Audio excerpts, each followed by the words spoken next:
We are pleased to welcome Rosemary Mosco, a science communicator, acclaimed cartoonist, and speaker on all things birds. She's the creator of a webcomic, Bird and Moon, which I highly recommend on Instagram. It gives me lots of joy. And she has authored many science books for young people, including co-authoring the best-selling Atlas Obscura Explorer's Guide for the World's Most Adventurous Kid. And now I will turn it over to you, Rosemary. I will stop sharing and give you the floor. Let's see. You're welcome.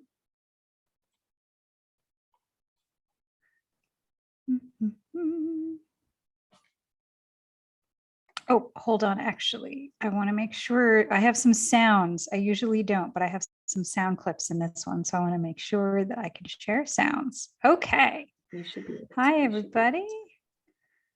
Let's see. The slides are essential for, or the sounds are essential for this one.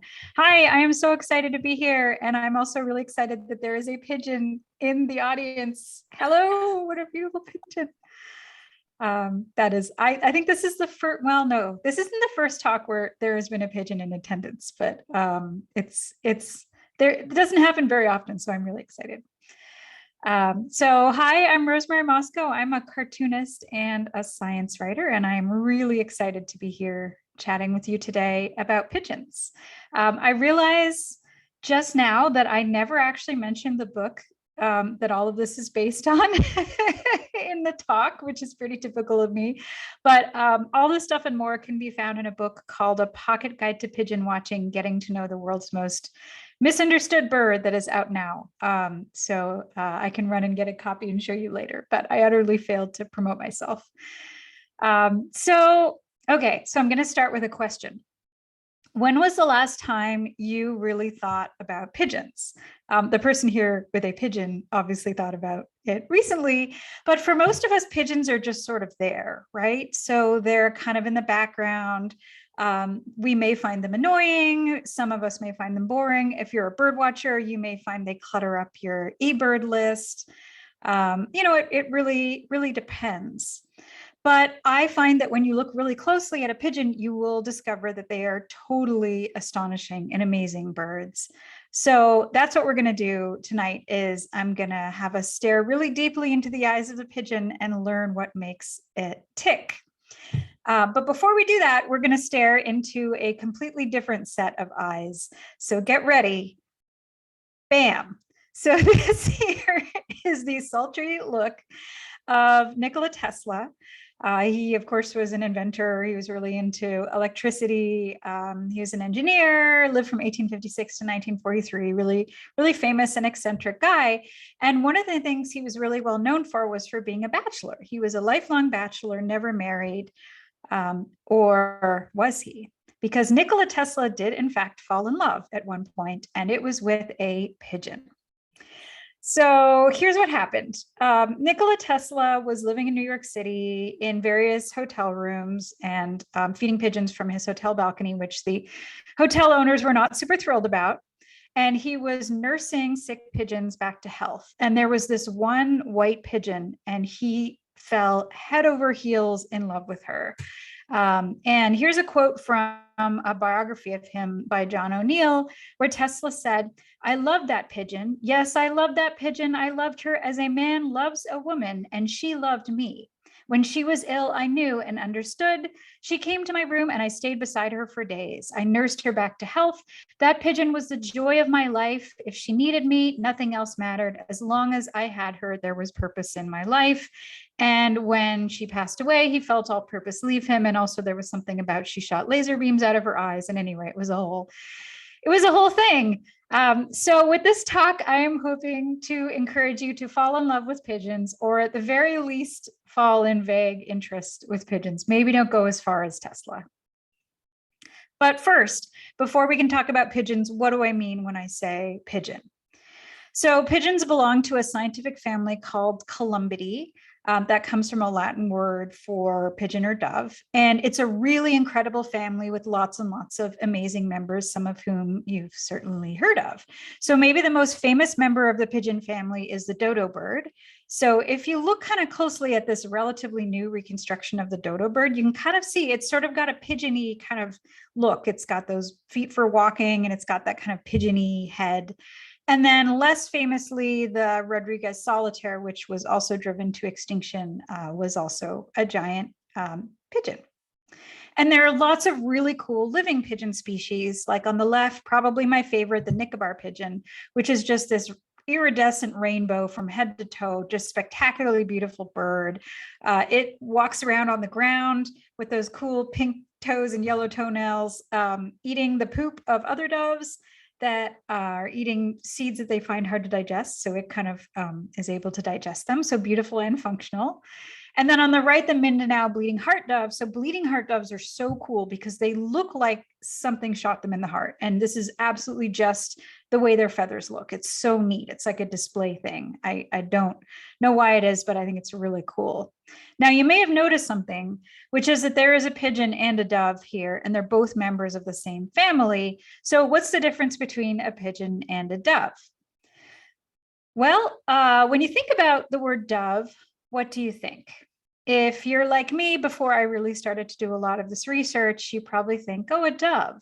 It's this peaceful, beautiful, white bird that brings peace and love and whatever, and so on and so forth. And then when you think about pigeons, maybe you think, something a little less charitable. But here is the secret, which is that they're exactly the same thing. There is no difference between pigeons and doves. So what do I mean by that? Well, so within that family Columbidae, English-speaking people have kind of named some of the birds doves and some of them pigeons. And this is regardless of who they're related to. So a pigeon could be more closely related to a dove than to another pigeon. And it's kind of a random thing. It's sort of like one of the vagaries of history. It doesn't make any sense. Why do we have two different names for the same bird? Well, it probably dates back to the Norman conquest of England in 1066, because the French brought over a lot of French words. There was already the word for dove in kind of Old English, but then the French brought over pigeon, and we wound up with these two different words. And we have two really different connotations for them, but they're basically the same thing. So what that means is that when Noah released the dove from the ark, really what he did was he hucked a pigeon out of the side of his boat and hoped that it would bring back some kind of a scrap. So pigeons and doves, they are equals. So this talk in particular is going to focus on one species. So there's tons of species of Columbidae birds, as you saw, lots of different cool ones. But I'm going to talk about Columba livia, which is a name that comes from Columba, meaning dove in Latin, and livia, which is sort of like a blue-green color, which reflects how they look.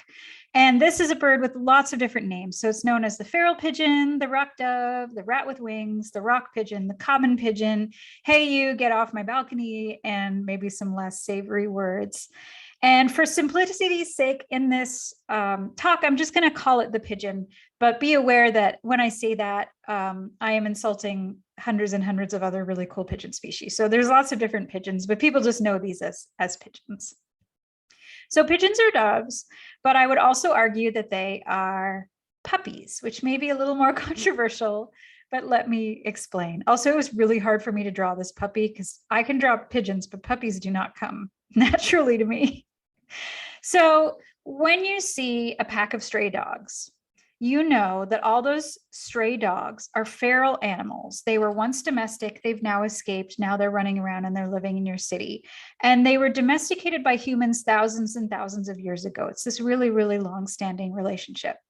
Now with pigeons, every pigeon you see in a pigeon flock is a feral animal that descended from animals that were domesticated thousands and thousands of years ago and are the products of these long-standing relationships with humans. It's the exact same thing that's going on with both of them.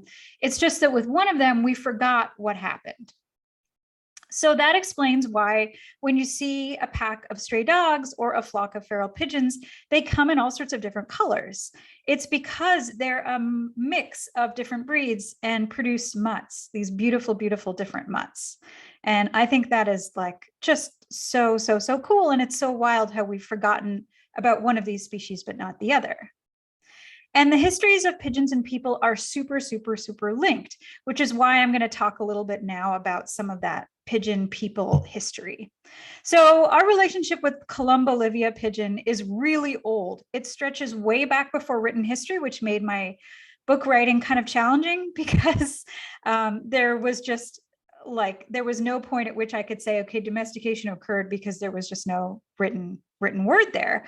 As far back as 67,000 years ago, or maybe earlier, our ancestors, the Neanderthals, were eating pigeons and Columbolivia pigeons. And, they were a different species of human, but all of us, it looks like, have at least a tiny bit of Neanderthal in us. So we all have a little bit of pigeon eating people in us.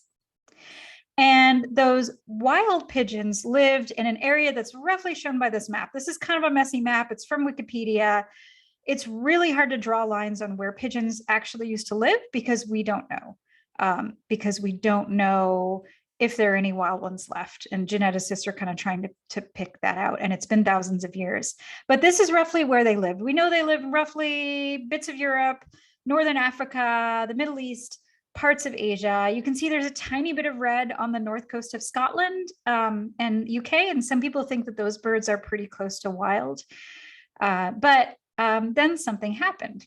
So about 12,000 years ago, or roughly whenever the dawn of agriculture was, we're not really sure, people in this area of the Middle East called the Fertile Crescent, because it's vaguely crescent shaped, you can see that on the right, started to build permanent settlements and farm the land. And they basically created this perfect condition for pigeons because pigeons love grain. So the people started to grow tons of grain and the pigeons were like, great, we're going to fly down, we're going to eat all of this grain.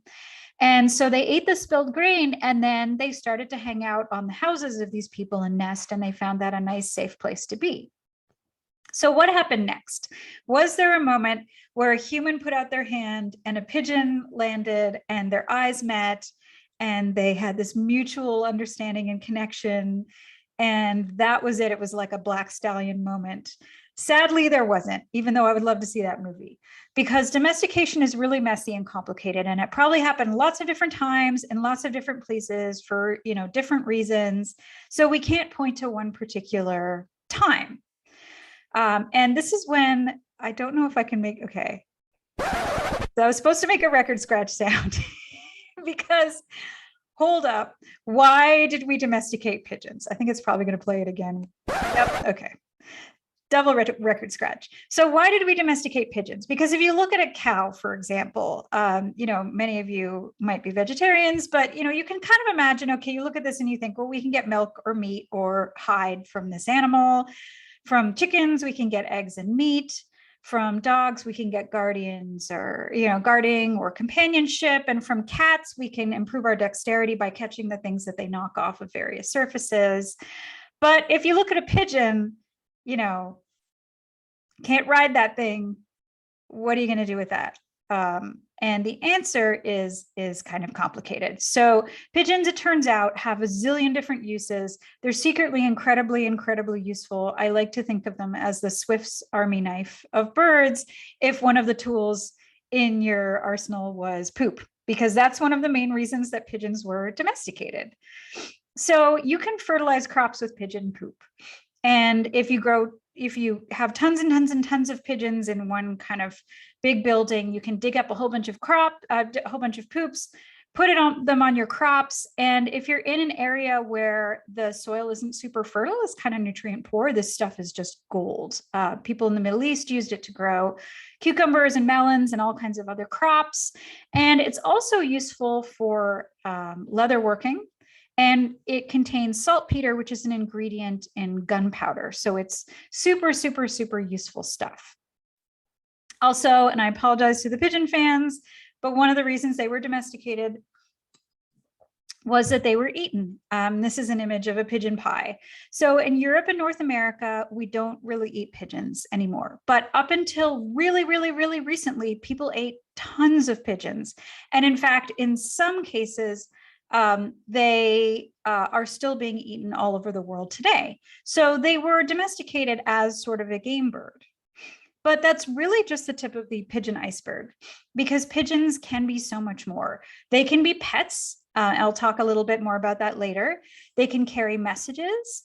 They can, so if you take a pigeon from its nest, you tie a little message to its leg and you release it, it will fly back to its home base and carry that message on its leg. It won't fly back. They're not a two-way messenger system, even though people have tried to train them. But that's really cool. And I'll talk in a little bit about some war hero pigeons that were messengers.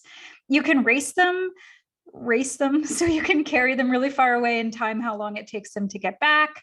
They can be bred for appearance, behavior, sound, and so much more. And here are a couple of my favorite examples for that so much more. So in China and some other places, and particularly places in Southeast Asia, places like Indonesia, there is a long tradition of making pigeon whistles. These are incredibly light whistles, often carved from something like gourd or something really, really light. And they're affixed to this pigeon's tail.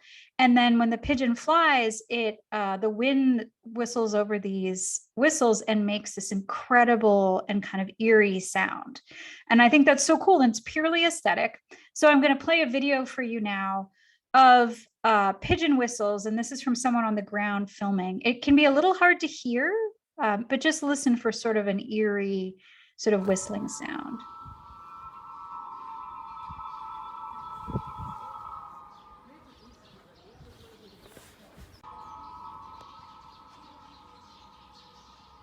And I think you see them in a moment fly by.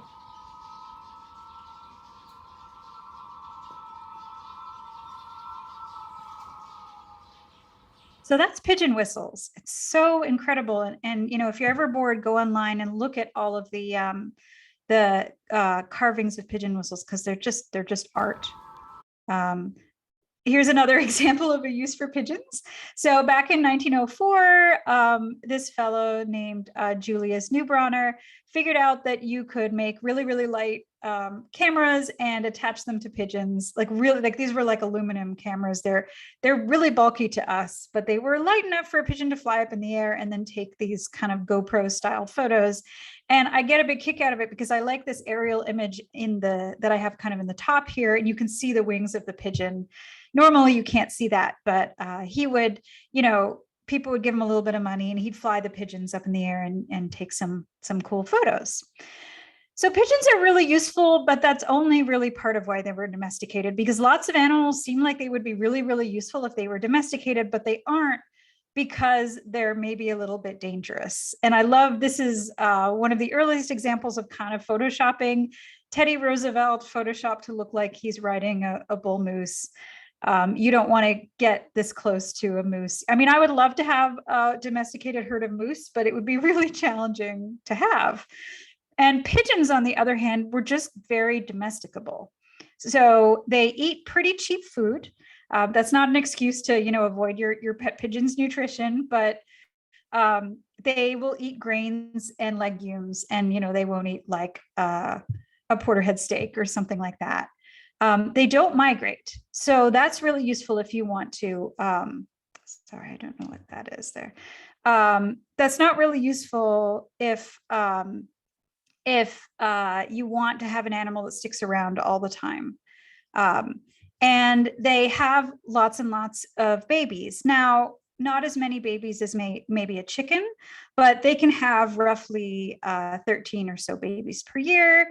And they have very rarely been observed attacking people with a set of enormous antlers, which is to say that they're pretty safe. I mean, you're not going to get viciously attacked by a pigeon. They can nibble at you, but that's kind of it. So people domesticated pigeons, and over time, they became more than just a domesticated animal. They became symbols of peace and hope and love, and they took part in religious ceremonies. So Ramses III, maybe cover your ears if you really like pigeons, but he sacrificed almost 60,000 pigeons to the god Ammon over several years, which is a lot of pigeon sacrifices. So that brings up the question, where on earth did he get 60,000 pigeons? So here's how you keep pigeons. In the wild, pigeons would nest in holes in cliffs. And you can see here, this is kind of the the beautiful wild pigeons in this cliff, and they're nesting on little kind of flat holes in these cliffs. And that's where they like to be. So here is where people would keep their pigeons, is basically they would take a cliff and they would carve little holes in them. This is a really ancient, like 800 to 500 BCE dovecote. And so they would carve these little holes, almost like a hive for gigantic bees, and raise their pigeons in those. And that's a pretty simplistic situation. So over time, these dovecotes became beautiful. And this here is an Iranian dovecote from the 17th century. What you're doing right here is you're looking up at a tower from the bottom of it. And it's so beautiful. And all those little holes are for pigeons. So here I've circled where there are a couple of pigeons, but you can see how you would raise thousands of pigeons in these kinds of dovecotes. They're so beautiful. And over time, they really became castles, and rich people were kind of fighting over who could build the biggest and fanciest dovecote. And they really became the property of royalty. And this wind up, sorry for the pun, but ruffling some feathers. So in some places, especially France and England, you weren't allowed to have pigeons if you were poor. And if you were forced to read A Tale of Two Cities, as I was in high school, I remember this scene in which this peasant boy is dying, and at the sort of with his last breaths, he's talking about all the terrible things that the rich people have done to them. And one of them is that the poor are obliged to feed scores of the Marquis tame birds on our wretched crops, and forbidden for our lives to keep a single tame bird of our own. So again, they were not allowed to keep pigeons. And one of the first things that the poor did during the French Revolution was they went and tore down the dovecotes of the rich. And then the rich very hastily made it so you were allowed to have dovecotes if you were poor. Pigeons weren't just high class, they were also decorated war heroes. This here is G.I. Joe, one of many decorated war hero pigeons given enormous medals. G.I. Joe was from World War II, but there were many of them from World War I, and the tradition of using messenger pigeons in war is old. Genghis Khan was using them too. So you can see on the bottom right, those little kind of canisters. You would put your message in there. It would be fastened to the pigeon's leg. You would release it. It would fly back to base, and then it would carry the message. And in G.I. Joe's case, his soldiers wound up liberating an Italian town early. So they were really worried about getting hit with friendly fire. So they released G.I. Joe. G.I. Joe brought back this message saying, hey, don't shoot this town, and saved the lives of tons and tons of soldiers, and was honored with this medal. And this just happened. I mean, if you look up war hero pigeons, there are so many of them. Okay, so what was the situation in North America? Because we've talked a lot about Europe, and we've talked about Asia, and we talked about the Middle East. But in North America, of course, there was already a widespread and delicious native pigeon species that many indigenous people relied on, and that was the passenger pigeon. So when I was a kid growing up, I was taught that humans exterminated the passenger pigeon, and that was all about human hubris. But I think that story is really mistold, because it was colonialism that exterminated the passenger pigeon. And indigenous people had been managing the passenger pigeon for a really long time, especially the Seneca, who treated this animal as big bread. So it's migratory. When it would come through, it would give them like so much food. And there was, so much management and care for this species. And then alas, colonists came in and they obliterated them all, not just eating their way through them, but also chopping down trees and destroying habitat, all by the early 1900s. And the passenger pigeon was a migratory species, so it would have been really tricky to domesticate it, but it was nonetheless this really, really useful bird. But colonists already thought that pigeons were so important, they could not live without them, that they had brought their own species already. So they had brought Columbolivia to North America by the early 1600s. A bunch of them escaped out into the wild, and that's why they're here. They're here because colonists thought they could not live without these pigeons, which kind of makes you wonder why so many of us are like, oh, look at these things. So if pigeons were once so beloved, how did they go from decorated war hero pigeon, I just love how proud this pigeon looks, it looks so happy, to, the rats of the sky? Well, it was kind of a complicated thing. It probably started when some of them went feral, because in general, humans are a little less excited about feral animals. But really what happened is they went obsolete. So they're kind of the fax machine of birds. So whereas we used to use their poop for fertilizer, then we started to develop chemical fertilizer. And whereas we used to eat them, we started eating factory farmed chicken, partly because you can make way more factory farmed chicken than you can make with the same resources for pigeons. And that's because pigeons need a little bit of specialized care when they're young, which I'm going to talk about in a little bit. And those war hero messenger pigeons, bam, the telegraph, and then radio, and then the internet. And so they were super, super obsolete. And then things got a little bit worse, especially in New York City in the 1960s. So in the 1960s, in 1963, a couple of people passed away from meningitis, which is super tragic. Health officials blamed the pigeons. They said pigeons are spreading meningitis. They were not spreading meningitis. And so people really started to get scared because health officials said that there was this miasma of meningitis spread by pigeons that was going to swirl up and down the East Coast and murder everybody. And then in 1966, this is the first example we can find of people using a rat with wings in the press. This parks commissioner, Thomas Hoving, was complaining about Bryant Park and how it had so many social ills in it. And he was sort of, kind of a grab bag of everything that people thought was unsavory, like homelessness and like alcoholism and, a lot of stuff that, hopefully we're changing in the way we think about these things. When we also had pigeons in there, all of the social ills are in this park. And he said that they were a rat with wings. Then in 1980, Woody Allen put out the movie Stardust Memories, and he used rat with wings, and it was just over. So this is pretty recent. And I want to do a little defense of pigeons here. Pigeons are not dirty on purpose. If they're dirty, it's because they don't have a nice, clean place to bathe, because they love bathing and they're really enthusiastic and really intense bathers. I have parrots. I don't have pigeons, but I mean, the entire house is just wet when they're bathing. They love it. And also, pigeons don't really make people sick. So I have a whole section in my book about this. It's more complicated than I can get into here, but there have been studies, and unless you're really, really immunocompromised, you don't really need to worry about getting sick from pigeons. Again, it's complicated, but the ordinary person in a city park, not going to get sick from pigeons.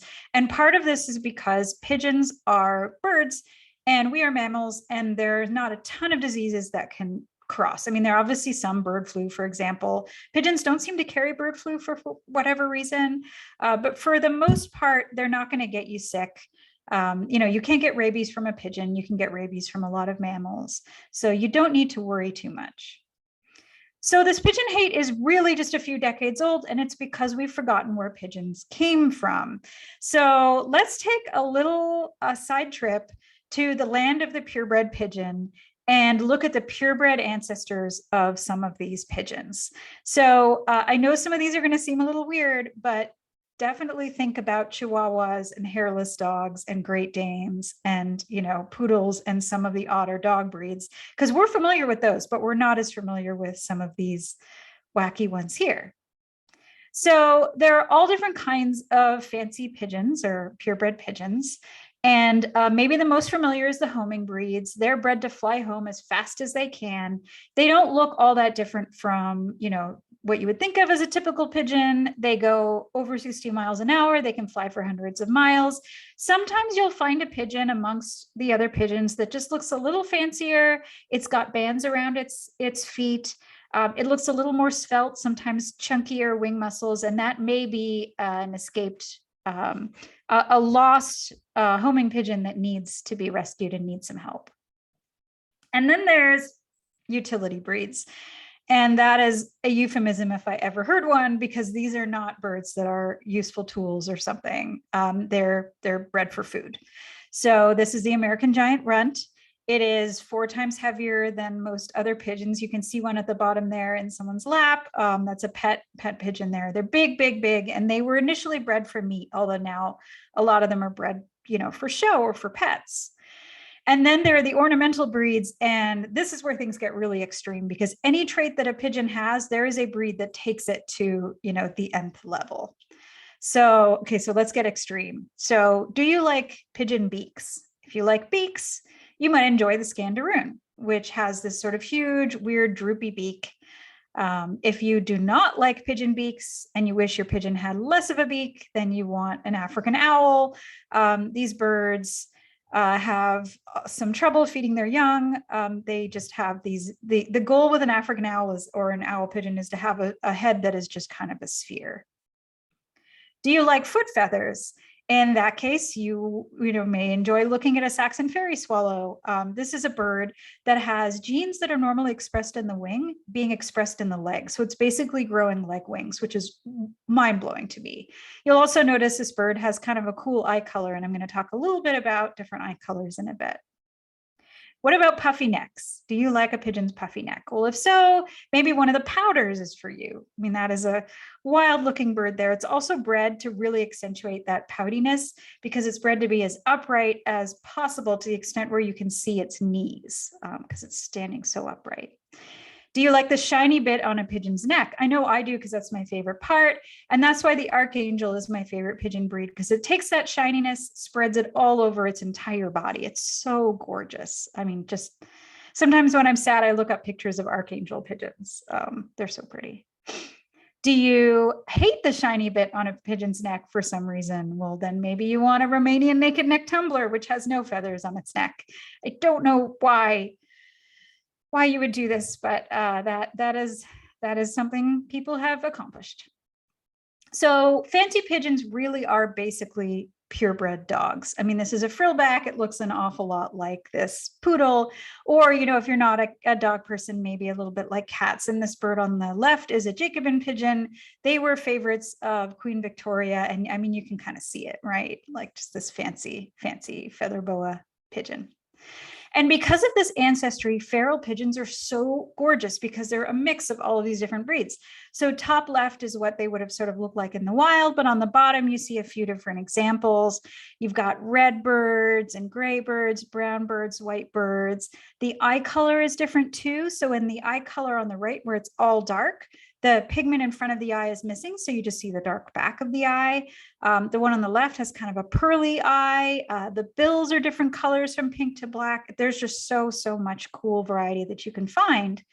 And it's not just about color. So there's this researcher, Elizabeth Carlin, who I worked with partly for this book, and she sent me all kinds of cool intel from pigeons that she was capturing and studying and releasing in New York City. And these are two feral birds that she found. One on the left has a little crest, so the feathers are sort of going backwards. I think that I see that our little pet pigeon here has maybe a little crest. Yeah, so cute. Yes, excellent example of a crest. Oh, a little crested pigeon. Oh, beautiful. And feathery feet. So feathery feet is another trait that you can see in those feral pigeons. And again, that's one of those fancy traits that's being kind of, repeated and repeated in the ferals. So wing patterns also vary. And this is so cool here. So the wild type pigeons had basically this pale slaty wing with these two dark bars. And I've put 3 arrows here to show you a couple examples of this that you'll see in your average feral pigeon flock. But you'll notice there's another pattern here. And this one, now there are a few different patterns, but this one in particular is sort of like, it's called checkered. There's T-check too, and it's kind of like a splotchy checkery pattern.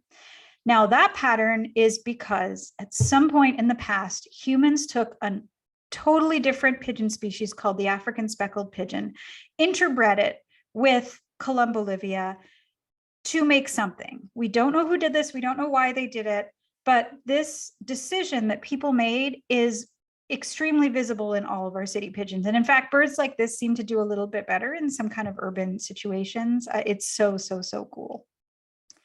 Okay, so once you observe pigeon colors, you're going to start seeing something else. And what you're going to start seeing is behavior. So let's take a look at just a few of some of the behaviors that you'll get to see.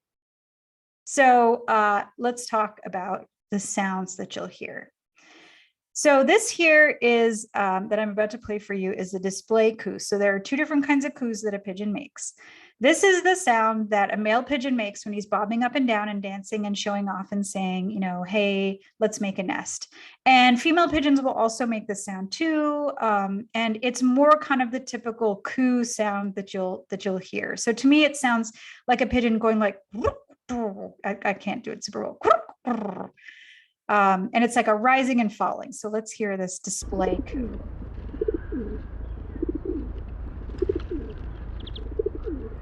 So you've all heard this kind of like,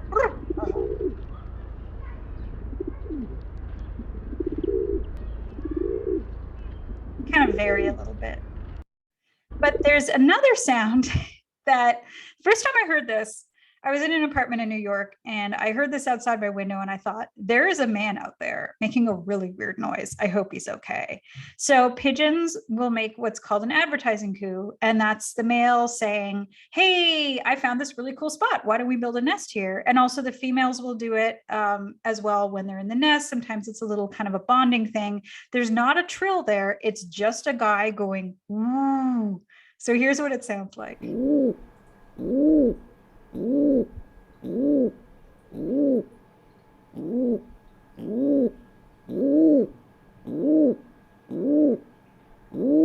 So to me, like, it just sounds like a guy going, woo, woo. It's like, what's that guy doing outside my apartment? Another cool sound from pigeons is sometimes when they take off, you'll hear a sort of a whistling sound. And I'm going to play that for you.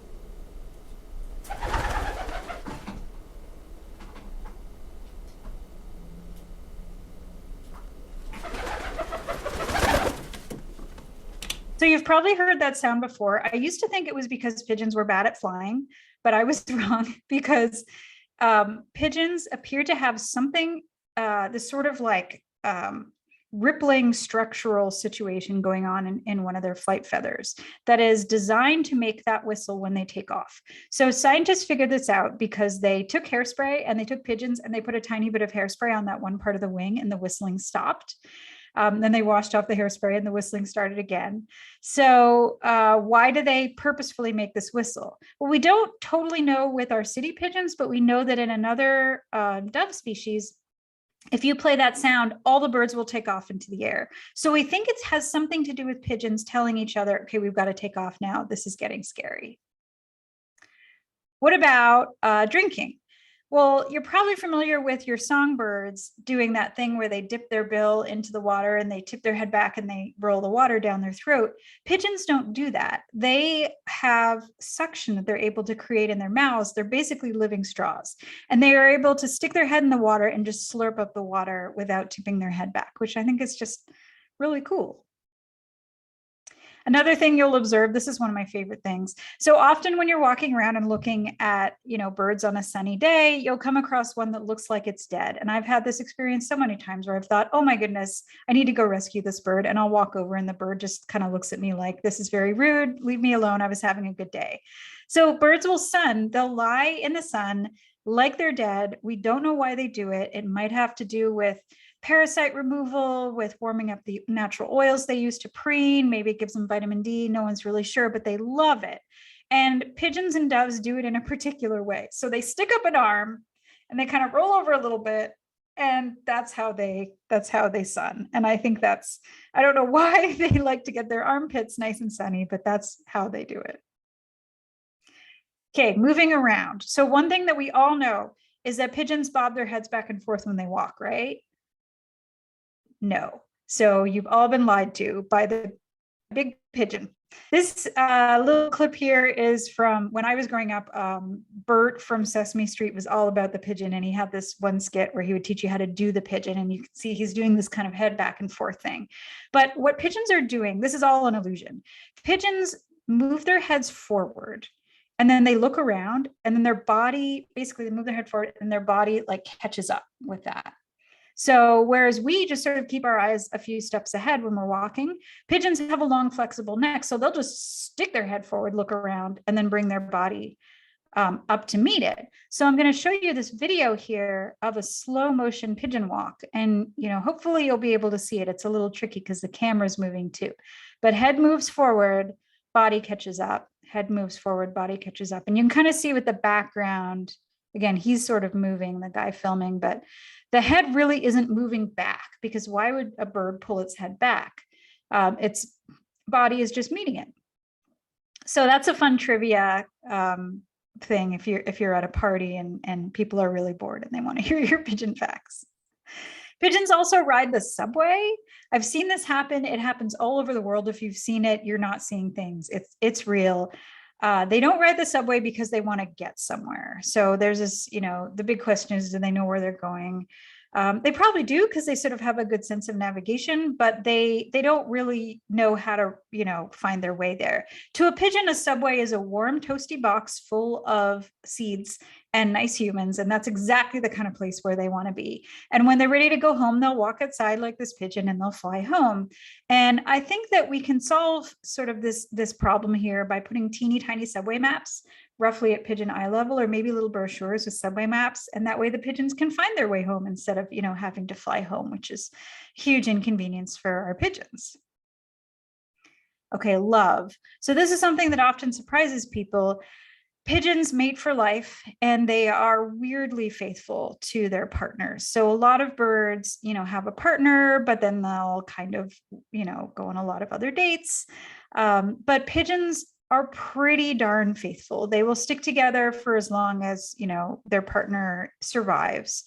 And it is really important for them to have a really strong bond because they work together to raise their babies. So they're really in love. And if you, look at your local pigeon flock, you'll notice little pairs walking around, and it's pretty cute. And their courtship is really complicated. I have it all in my book. You can go through the steps if you want to, try out all the dances and sounds.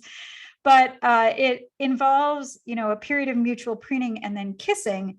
You've probably seen this too. Pigeons will lock their beaks together. It's not really kissing, because if you look more closely, you'll see that one of them is cramming its bill down the other one's throat. And really what they're sort of doing is simulating puking up food for each other. So don't try this at home. But from a distance, it's very cute and it looks like they're kissing. Okay, nesting. So some birds in the animal kingdom make spectacular nests. This weaver bird here has woven this beautiful grass nest with, using only its bill. It doesn't have opposable thumbs, just absolutely amazing. This little guy did this all by himself to impress a female. And then there's the pigeon. So there are lots of people sharing online their photos of really bad pigeon nests, but I don't blame the pigeons here, because here's what's going on. This is a domestic animal that wants to hang out near people. It's found a nice warm place where people are at. And also pigeons nest on flat, hard surfaces like holes in cliffs. So they don't build nests that are supposed to withstand the rigors of wind blowing in a tree or anything like that. I know this is even a pretty paltry attempt for just a pigeon, but the male will bring some sticks. The female will say, okay, here's where the sticks go. And then an egg comes down. And that's the best that this pigeon is doing. It's really, really trying. All right. Now we get to the milk. The most bonkers off the wall thing about pigeons is that both male and female pigeons produce milk. And they make it in their throat. It's in a part of their esophagus called their crop. It kind of is secreted into their crop, and then they kind of puke it into their babies' mouths. It is really important that baby pigeons get their milk, or a wildlife rehabilitator makes them a milk substitute. So if you find a tiny, tiny, tiny baby pigeon, don't try to raise it on your own. Try to get them to a wildlife rehabilitator, because you need milk and not cow's milk. Here's the weird thing though. This milk evolved totally independently from mammal milk. Basically, pigeons went, hey, we invented milk. And mammals were like, we also invented milk. That's very funny. In both cases, it is stimulated by a hormone called prolactin. It has fats. It has proteins. It has antioxidants. It helps with the immune system. It's weirdly similar to mammalian milk. It's kind of chunky. And I wouldn't recommend, pouring yourself a cup of it, but it's so cool that they're kind of our partners in producing milk for their young. Baby pigeons. Okay. So if you spend any time online or, chat with people about pigeons, you will hear people say over and over, where are all the baby pigeons? Do they even exist? And they do, but pigeons are hiding them in warm cavities in the city, just like they would in caves in cliffs. And so you don't usually see them. But if you did, they would look like these birds here, which I think are adorable. But wow, I mean, they're very strange looking, kind of like weird stumpy bills. They have this down feathering. They're kind of prickly. They're really cute. But by the time they're ready to leave the nest, they look like something very different. Oh, first, I've forgotten. I have the sound here. Yeah, I just added this last minute because I thought this would be really cool to hear. So baby pigeons at this age are called squeakers. And I wanted to play this because you're going to hear this in cities and you're going to go, what on earth is this? And once you know what this is, you can find secret pigeon nests all over the place. So here's what they sound like.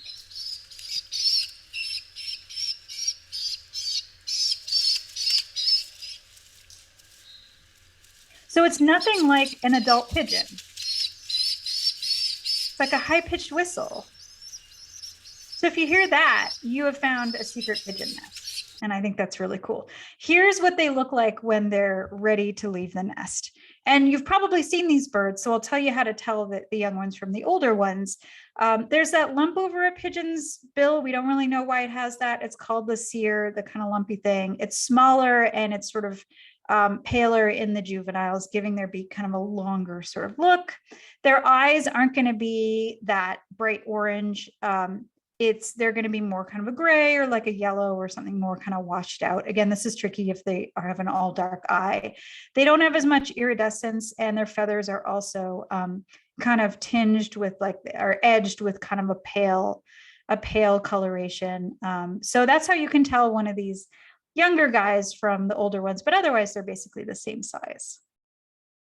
So because this is a nature group, I want to cover whether pigeons are invasive, because this is a big question, and a lot of our city birds cause a lot of trouble for native species. The weird thing is that pigeons don't really, and there are caveats there.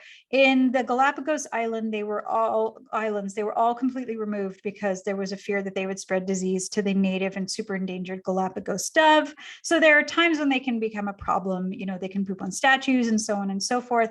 But I really like this quote from Chicago Audubon that kind of summarizes it. They say, because they are so closely tied to human activity, they have not had a major ecosystem impact, and they have not displaced any native species. They have adopted us as we have adopted them. So although there are lots of pigeons in cities, towns, and farms, their overall environmental impact is slight. So you won't find them deep in the forest. You won't find them, deep in the desert. You will find them around people because that's what we bred them for. That's what they like. And again, it's a complicated issue, but I wouldn't necessarily lump them in with some other birds. So I think pigeons are really cool, but if I haven't convinced you, if you are still a holdout, then maybe my pointy friend here can convince you, because pigeons in the wild out in the city are prey, and they're prey for all sorts of much harder to find cool birds of prey. And I've used pigeons to find birds of prey all the time. So when you see a flock of pigeons burst into the air, like 9 times out of 10, when people annoy them, sometimes they'll kind of flutter a little bit, but when they explode into the air, look for falcons like peregrine falcons, hawks like red-tailed hawks, accipiters like a Cooper's hawk. In some places like Berlin, there are urban goshawks and they prey on pigeons. And there's so much more. Ravens will eat them, certain eagles like the golden eagle, kites like red kites, which of course we don't have here, but are in Europe. Gulls like great black-backed gulls will eat them. Owls like great horned owls. I think even screech owls will sometimes eat them. They are, part of this complex and strange urban food web that we've developed. So there's a lot to enjoy about pigeons, and lately people are showing a renewed love for them, and that makes me really happy.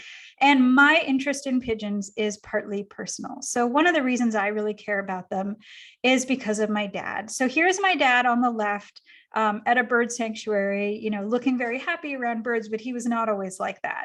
So he grew up on the Lower East Side in Manhattan, really, really, really poor in a tenement, no wildlife around except stray dogs and 3 kinds of birds: seagulls, the little brown ones, which were house sparrows, and the bigger gray ones, and those were pigeons. And for him, pigeons were kind of a gateway to wildlife in a way that he wasn't able to experience otherwise.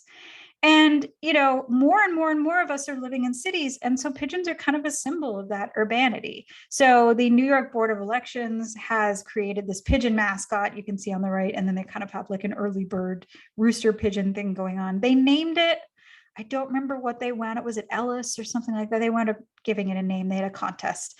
And that's because they're such powerful symbols. And, you know, I also think people like pigeons because they are underdogs and sometimes their struggles are really relatable. And this is a photo from the Wildlife Comedy Photography Awards. Beautiful check-winged blue check pigeon getting slammed in the face by oncoming cold weather, which, you know, we can all sympathize with. And there's a growing movement to keep rescued pigeons as pets, which we can do because pigeons are not covered under the Migratory Bird Treaty Act. So they're not a native species, so you can keep them as pets. Here's a question. What do you do about the poop though? Because I have parrots and they're very smart and their potty training is kind of hit or miss. So here is, okay, I've said a lot of facts are my favorite, but this might be my favorite thing about pigeons, which is pigeon pants. So pigeons can be fitted with pants, which are basically fancy diapers, but they come in, you know, formal wear, casual wear, you know, everything from like Halloween print, Christmas print, tartans. Like, it is so delightful. There's nothing more fun than browsing pictures of pigeons in pants. The pigeon charity Palomacy says that pigeons get used to it. So I don't think they love the pants, but they're, you know, okay with it to varying degrees. And that's one way to keep your house clean if you have pigeons. Internationally, there's been a real explosion of pigeon love, or in some cases, pigeons never went out of style there. And that's something I want to mention because I've really been focusing on the United States. So here's a story, for example, of how in Istanbul during the lockdown, a lot of people are finding kind of peace and happiness in their pigeon keeping. Pigeon racing has become this huge industry, and we can talk a little bit about it. It is ethically really iffy in a lot of ways, especially these very, very, very long races. But this bird here, named New Kim, sold for $1.9 million. And pigeon racing is so big in China that when I was writing my book, I kept having to update the most expensive pigeon because there were more and more and more of them because it's such a big thing. So pigeons connect us with our world, and I really feel that you can't love nature without understanding some of its history and context. And that's really what I think pigeons give to us, among, you know, other gifts that they give to us. So thank you so much. Feel free to drop your questions upon me from above. Oh, I did actually put a picture of my book. Hooray. So if you want to learn more about this, my book is A Pocket Guide to Pigeon Watching, Getting to Know the World's Most Misunderstood Bird. And it has a lot more pigeon related facts in it. So yeah, thank you so much. This was so much fun to talk to you all. And I am stopping sharing my screen now. Thank you so much, Rosemary.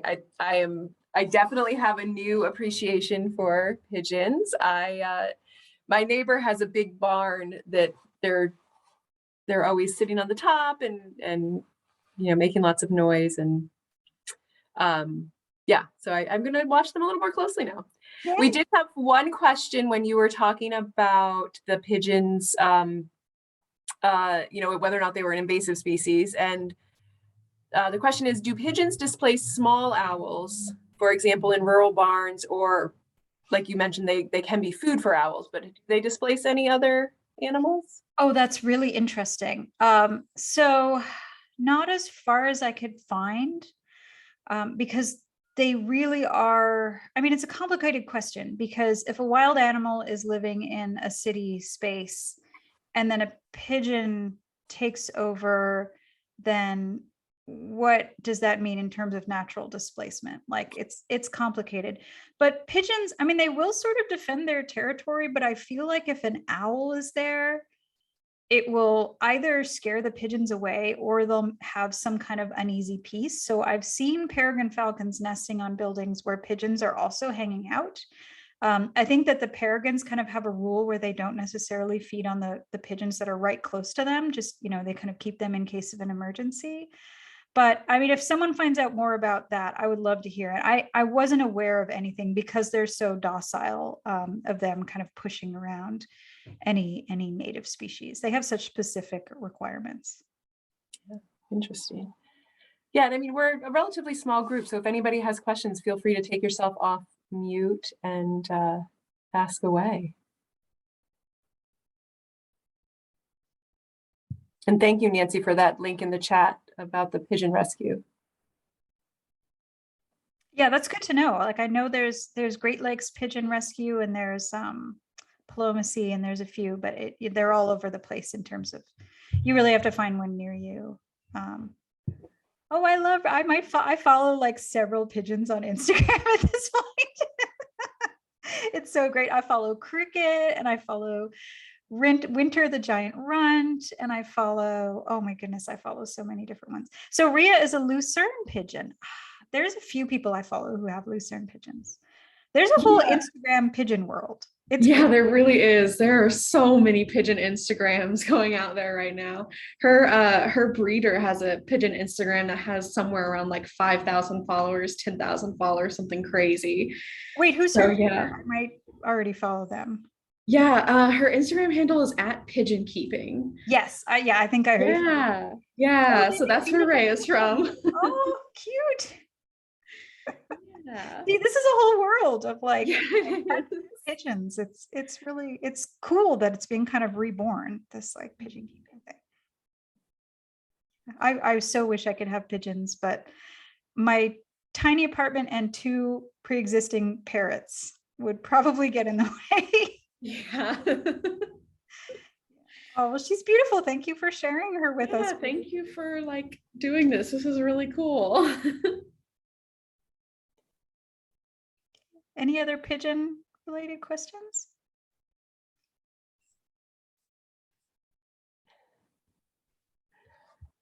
Yeah, everybody follow Rhea _pigeon on Instagram.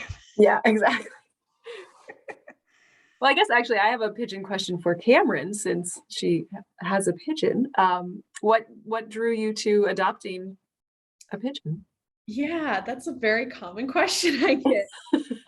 I used to work at a wildlife rehab center, and I was in charge of like raising the wild mourning doves that would come in. And I got really super attached to them. They have such big personalities, and I loved working with them. And so I kind of started looking into like taking one home with me.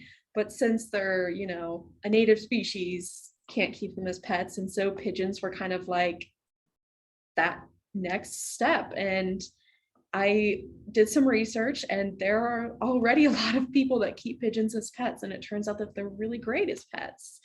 So yeah. That's awesome. Yeah. It was interesting when you were playing some of the sounds, Rosemary, my dog, was very interested. She just kept looking up and like looking over at the screen, and I was just like, oh, maybe she needs a pigeon friend. The high-pitched whistles are really surprising, and they're just one of those background things where you wouldn't notice, and then once you start hearing them, like they're all over the city, and it's really kind of cool to suddenly be like a Sherlock for baby pigeons. Yeah, well, and then the manufactured, the whistles that they put on, those are wild and super eerie. Yeah, I was frustrated because a lot of the English language stuff about pigeons, England has had this long tradition of pigeon keeping. So they kind of dominate the space for a lot of pigeon stuff. But I was like, but wait a minute, like these are birds that have been domesticated all over the place. They weren't originally domesticated in England. Like, what are some other things that, other groups are doing with pigeons? And when I stumbled across pigeon whistles, I was just like, this is like, they're really like, you should definitely look them up, because some of them have like 12 different little whistles on them, and they're all different tones, and like it's so beautiful, and it's like just pure art, and they're so light that the pigeons don't really care that they're flying around with these things. And that was really cool.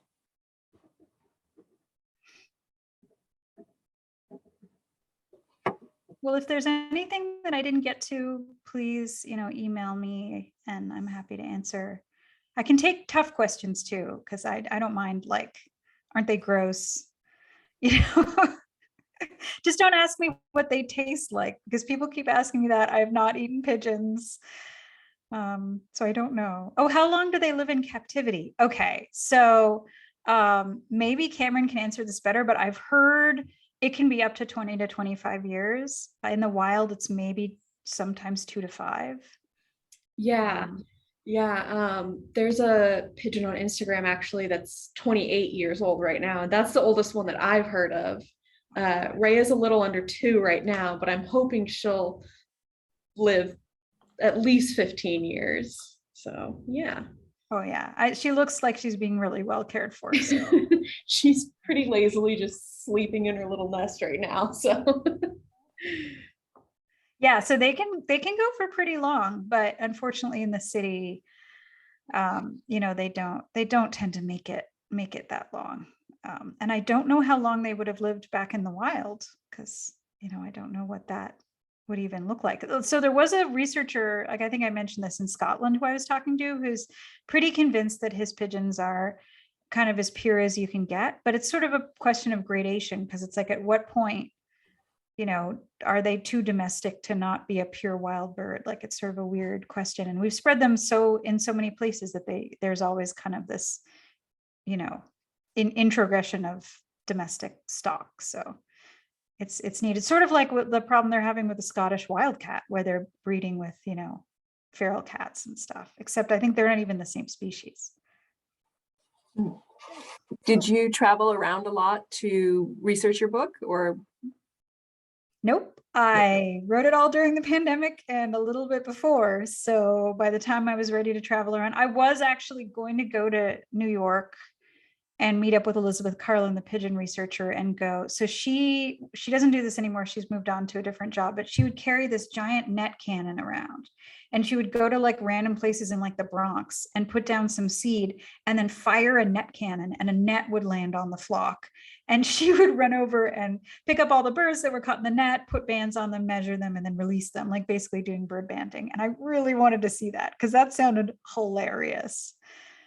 Just like her giant, and she was just like, I get away with carrying this giant net, like this giant cannon. People always come over like, are you going to eat those? Like, what on earth are you doing? But so yeah, I did not travel at all. I would have loved to, but fortunately there are lots of pigeons here, so I got to sort of sit and observe my local flock and pick my favorites. And are you in Massachusetts? Is that right? Yeah. Yeah. Yeah. So we've got them here. I have a question. You said they mate for life, but like, do the big groups like in the city, are they related, or do they just find each other? Or do like the families of pigeons stay together? That's such a good question. And it wasn't something I was able to get a good answer. So they really, their unit is the pair. They don't really, like, the flocks are kind of malleable. So we don't know how far away the babies go when they leave the nest, but they really don't necessarily stick around. They're not really forming close family groups. I mean, they'll know some of the other birds they're around, but sometimes they'll have a flock they roost with, and then they'll have the flock they forage with, and they'll just kind of like weave in and out. So I don't think that you can look at a flock and say like that's a cohesive unit. It doesn't mean the birds won't recognize some of their friends, but really the pair is kind of the most solid unit of those birds. Yeah, and some folks in the chat are asking about feeding them, which is so complicated. That, like, I wrote like 2 pages on it, and I like spent weeks reading and agonizing over it, and it was really hard, because like, I get why people feed pigeons. First off, if you tell people not to feed pigeons, it does not work. We know this from studies. They will keep feeding them. And there are places where we've made it illegal, and so people will go out at night, like squadrons will go out at night and leave out food, and like it is such a, like, there's like a culture war of to feed or not to feed pigeons. Where I come down on it is that I feel like it's a lot of responsibility to feed an animal a proper diet, and then to clean up the poop and stuff.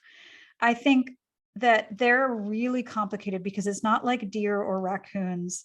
I'm from Europe. My ancestors are partly responsible for their domestication. And once you domesticate something, you got to have some responsibility for that thing, to poorly quote The Little Prince.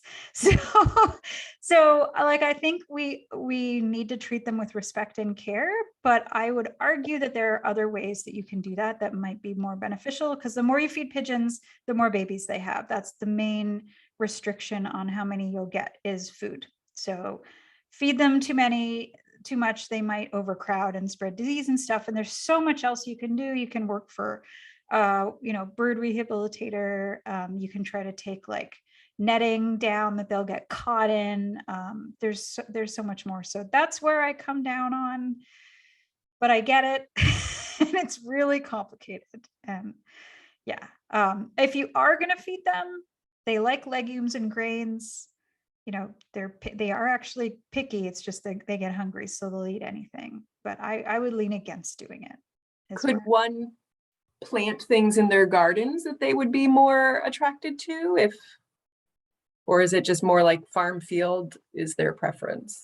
Yeah, I mean, you could, but it's sort of like there's feral cats in my neighborhood. What wild game can I put out? Like they have spent 5,000 plus, potentially 10,000 years living alongside of us. And that's really what they want, is to eat our food and have us give them little bits of food. And so, I mean, maybe, but you would really need to like grow a whole bunch of grain and maybe grow some legumes. And I don't think they forage on the ground. So you would need for it to land on the ground. Like it would be pretty tricky. So I don't think it's sort of like, you put up a coneflowers and you get goldfinches or something like that. I don't think you could do that, but that's a really good question. I did notice last winter, I guess last winter, it was the first time I noticed, I saw some of them under my bird feeders. And I thought that was interesting. I didn't know if there was just a lack of food in the area or were they lazy? I don't know. They'll do that. Yeah. Mourning doves definitely do that. Although mourning doves sometimes fly up and go right in your feeder and knock it over, and it's funny. And I feel like in most places they don't go under bird feeders, and I don't know why that is, but they definitely will sometimes. I've been wondering, I don't think anyone studied this, but since the pandemic started, are they suffering from fewer restaurant, bits of garbage left around? Like, are they, having trouble because there aren't as many people, especially early on when no one was really going outside? They're not getting the food that they need. But I don't know. I don't have any evidence for that. That's really just, I see a pigeon and I'm instantly super sympathetic and want to like take it home and give it a name and stuff. But yeah, but they'll forage on the ground. But that's another reason why we think they're dirty, is because they don't forage in trees. They walk along the ground. So that's what they're doing there, is foraging on the ground. Yeah.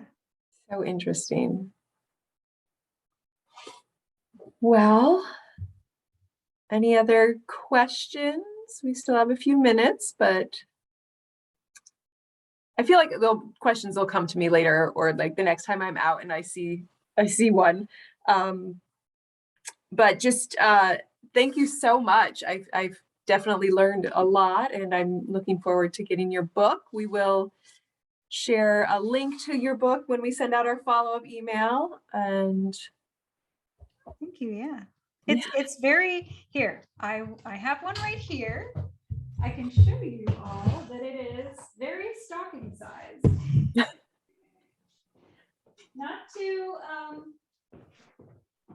Not to sell myself too much, but they are wee, so they're like little guys. So yeah. No, you should sell yourself. You need that's one of the reasons for this platform, is we want people to share what they know, and if you happen to have written a book, you should share that. Well, thank you so much. And for those of you, next month we have Sally Nazier, who uses trail cameras to learn about the wildlife in the Berkshire County of Massachusetts. So she'll be sharing with us some of the tips to using trail cameras and how to set some up in your own backyard if you'd like. And so that's on January 20th. And that's all for this month. And like I said, we will